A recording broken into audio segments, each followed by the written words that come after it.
Trying to show you some tips and tricks on how to do this quick data studio for understanding motion graphs with this, what's this thing called? I forget.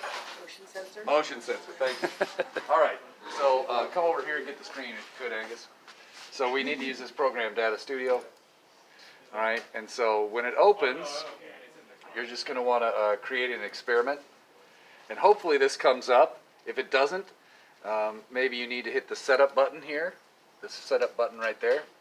Okay, and you may need to choose an interface. We usually use these. You may have to check, the interface is this device here that's got, you may have to check if it's turned on, which is somewhere on the back, all right? But let's just assume all that's good to go. If not, somebody can help you. Now we have some stuff plugged in into channel 1 and 2 here. So there's different types of channels. There's ABC, 1, 2, 3, 4. We're going to go to here, and it's called a motion sensor. So we're going to click that and click OK. When it does that, we see three things pop up: position, velocity, acceleration. If you want to plot these things, watch what I do carefully. I'm going to grab it, drag it down to graph.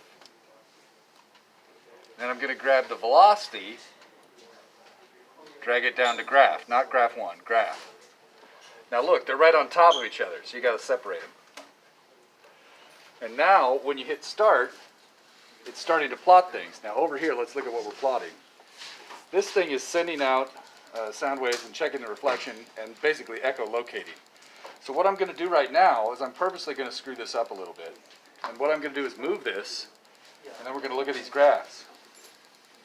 I keep moving this thing away, and then at some point it may start reading the track. And so you may have to adjust this angle, and as you adjust this angle, you can see that can sometimes affect how these graphs look. So in short, you need to make sure that when you're running this thing, I'm going to zoom in here using the zoom button a little bit. It's still having some trouble, so I want to zoom in here. Look at this. Whoops. Oh my gosh. This is what we get when I'm going to point out this point right here. It looks like it hit a flat line. That's probably where the sensor started hitting the track. So you want to make sure, if we could go back here, you get the angle of this just high enough so that it's not reading the track. If you get bad data, that may be something you need to adjust. Talk to your instructor about that. That said, once we get this thing running, we want to take good data and we want to get rid of this bad data. This is confusing for students when they first start. Click on the run button here, and I'm going to hit the delete key.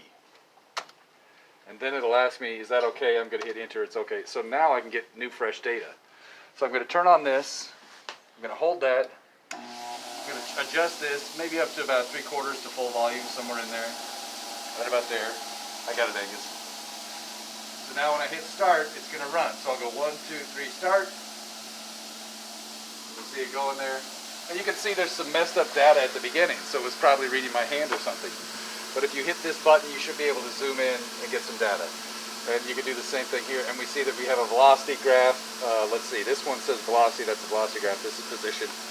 My data is bad, but you may have to work at this a little bit by adjusting the angle, things like that. That's good enough. It's all good.